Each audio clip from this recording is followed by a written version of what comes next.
शिखा बहू, छोटा सा घर है हमारा, लेकिन इस घर में तुम्हें प्रेम की कोई कमी नहीं होगी। हाँ चाची, मैं भी आपको बहुत प्यार किया करूँगी। बस मेरी एक शर्त है कि आपको सोते समय मुझे स्टोरी सुनानी होगी। हाँ हाँ नीलम, मैं पक्का तुम्हें स्टोरी सुनाऊंगी। तैयार हो जाओ भाभी, ये आपको बहुत परेशान करने वाली है। कंचन, काफी रात हो रही है, अभी छोटी भाभी को उसके कमरे तक छोड़ दो, बाकी बातें सुबह करेंगे।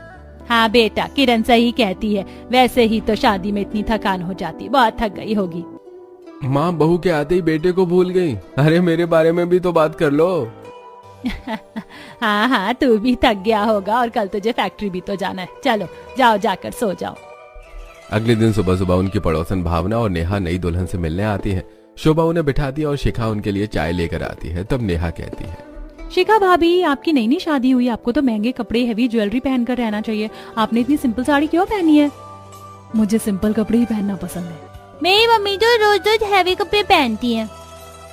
वैसे आशा बहन, ठंड का मौसम शुरू हो गया, तुम अपनी बहू को मॉल ले जाकर अच्छे अच्छे स्वेटर और गर्म कपड़े दिलवा दो। देखो ना, आज मैं भी अपनी बहू को मॉल लेकर जा रही हूँ शॉपिंग करवाने। आशा कुछ नहीं कहती। थोड़ी देर बाद भावना अपनी बहू और पोती के साथ चली जाती है। तब शिखा कहती है, किरण भाभी, ये लोग ऐसी जली कटी बातें क्यों कर रहे थे? बड़े लोग हैं, अपना बड़प्पन तो झाड़ेंगे ही, जाने दो, तुम इनकी बातों पर ध्यान मत देना। वैसे माँ जी नेहा एक बात तो सही कह रही थी, ठंड आने वाली है, हम शिखा को मार्केट ले जाते हैं और कुछ स्वेटर दिला देते हैं। ठीक है बहू, आज शाम को चलेंगे। शाम होती है और शोभा अपनी दोनों बहुओं, बेटी कंचन और पोती नीलम को लेकर बाजार की तरफ चल पड़ती है। बाजार में पहुंचकर शोभा किरण से कहती है, किरण, यहाँ एक ठेले वाला खड़ा रहता था ना, उसके पास अच्छी स्वेटर रहती थी, आज वो दिखाई नहीं दे रहा। हाँ माँ जी, हो सकता है वो आगे खड़ा हो, चलो देखते हैं। वे लोग उस ठेले वाले को देखते हुए आगे निकल जाते हैं। तभी शिखा को सामने बहुत बड़ा मॉल दिखाई देता है। मॉल में बाहर स्टैचू पर तरह तरह के स्वेटर लगे हुए थे। ये देखकर शिखा कहती है, कितनी सुंदर सुंदर स्वेटर लगी है इस मॉल में। माँ जी चलिए ना, अंदर चलकर देखते हैं। ये बड़ा ही महंगा मॉल है, जितने में उनके यहाँ एक स्वेटर आएगी उतने में तो हम पूरे परिवार की स्वेटर ले लेंगे। माँ मत खरीदना स्वेटर, लेकिन चलो ना, चलकर तो देखते हैं। हाँ दादी प्लीज चलो ना। अच्छा अच्छा ठीक है, चलो। वे लोग मॉल के अंदर जाते हैं। मॉल के गेट के अंदर घुसते ही उन्हें एसी की ठंडी ठंडी हवा लगती है। किरण कहती है, माँ कितना अच्छा लग रहा है ना ये अंदर से, ये मॉल कितना बड़ा है और कितना सुंदर भी। हाँ, और बाजार की तरह यहाँ हल्ला भी नहीं है। और माँ तुम यहाँ के कपड़े तो देखो, कितने सुंदर सुंदर कपड़े, कितनी सुंदर डिजाइनर स्वेटर लगी हैं। काश यहाँ से कुछ खरीद पाते। चलो चलो, इस मॉल से बाहर चलते हैं, यहाँ हमारा कोई काम नहीं है। वो लोग बाहर निकलने ही वाले थे कि तभी भावना अपनी बहू नेहा और अपनी पोती बिंदिया के साथ मॉल के अंदर से निकलकर उन लोगों के पास आती है। उन्हें देखकर नेहा ताने मारते हुए कहती है, माँ जी देखिए ना, हमारे पड़ोसी भी मॉल में शॉपिंग करने आए हैं। मैं अभी यही देख रही थी। वैसे शोभा बहन, तुमने मॉल से कुछ खरीदा या सिर्फ देखने आई थी? नहीं भावना बहन, मैंने कुछ नहीं खरीदा, वो तो बच्चे जिद कर रहे थे तो मैं आ गई। तभी मैं सोचूं कि इतने डिजाइनर ड्रेस हमारे गरीब पड़ोसी कब से पहनने लगे। नेहा भाभी, माना कि हम गरीब हैं, लेकिन आपको हमारी तरफ बेइज्जती करने का कोई अधिकार नहीं है।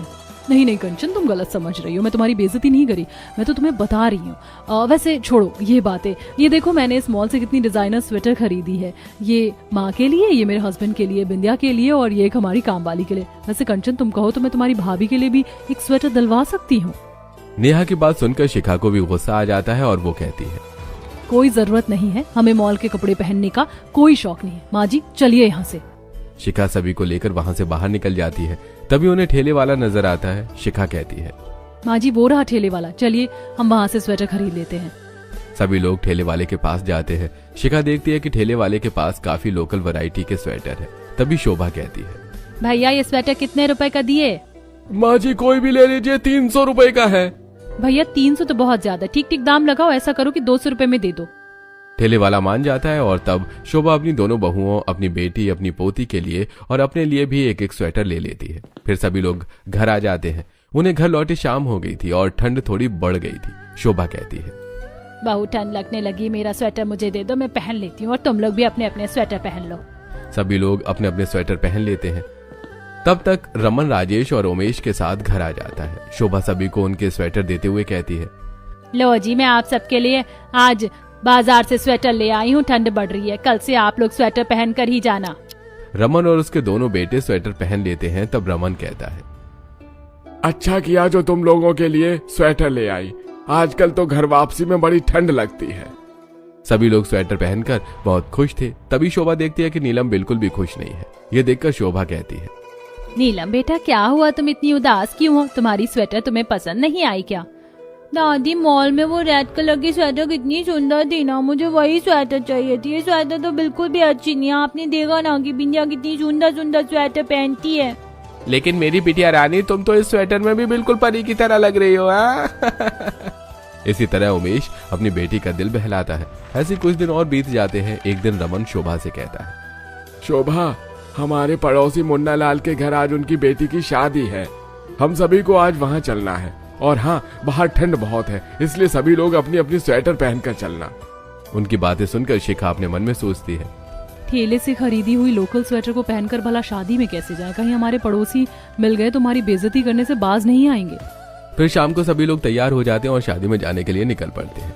शादी में पहुंचकर वो लोग देखते हैं कि उनकी पड़ोसन भावना अपनी बहू और अपनी पोती के साथ पार्टी में खड़ी है। थोड़ी देर बाद भावना और नेहा वहां आ जाती है। भावना कहती है, अरे बहन, हमें क्या पता था कि तुम भी आ रही हो? हम अपने साथ ही ले आते। वैसे तुम सभी ने जो स्वेटर पहने हैं इस ठेले वाले से खरीदा है ना?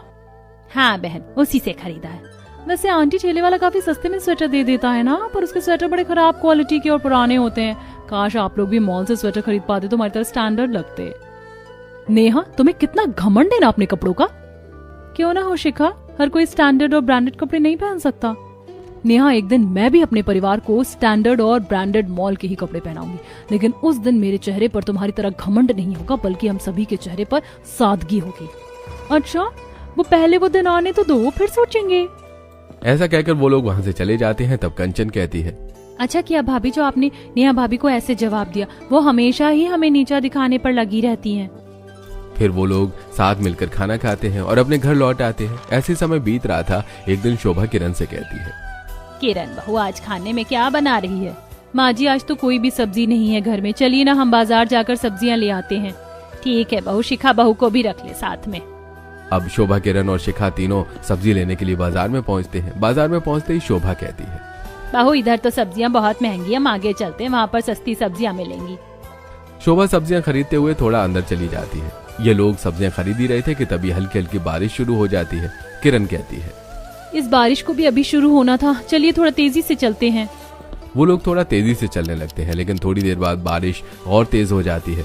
किरण देखती है कि वो लोग मॉल के सामने ही थे। किरण कहती है, भाभी चलो ना, हम मॉल के अंदर चलते हैं, बारिश बंद हो जाएगी तो हम चले आएंगे।